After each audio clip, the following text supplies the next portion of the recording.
Je suis Rodolphe III, fils du roi Albert Ier de Habsbourg et souverain de l'Autriche, un règne marqué par la promesse d'une dynastie puissante mais également par les tumultes et les épreuves. Mon père, Albert Ier, m'a confié la lourde tâche de poursuivre son œuvre en consolidant la prédominance des Habsbourg à une époque où l'Europe était un vaste champ de rivalités territoriales et de querelles incessantes. Mon histoire commence officiellement en 1298, lorsque mon père s'éleva contre Adolphe de Nassau pour revendiquer le trône du Saint-Empire romain germanique. Albert, stratège habile, a su rallier les électeurs à sa cause et s'imposer comme empereur. Ce triomphe ouvrit la voie à une ère où les Habsbourg s'affirmèrent comme une puissance majeure. En tant que fils aîné, je savais que mon destin était intimement lié à la stabilité et à la grandeur de notre maison. En 1301, mon père me désigna pour régner sur la Bohême, un royaume alors ébranlé par des conflits internes et les ambitions de ses voisins.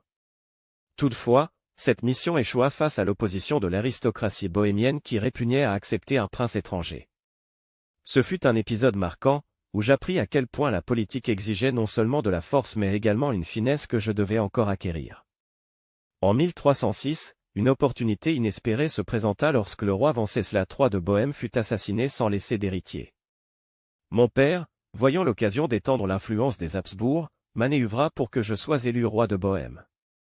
Cette fois, la couronne me fut attribuée, mais elle était loin d'être solidement fixée sur ma tête. Les nobles, toujours méfiants, complotaient sans relâche, tandis que des puissances extérieures, notamment la Pologne et la Hongrie, cherchaient à exploiter ces divisions. Mon règne fut éphémère, car la politique était un jeu de force qui ne pardonnait pas l'hésitation. En 1307, lors d'une expédition pour étouffer une rébellion, la maladie me terrassa.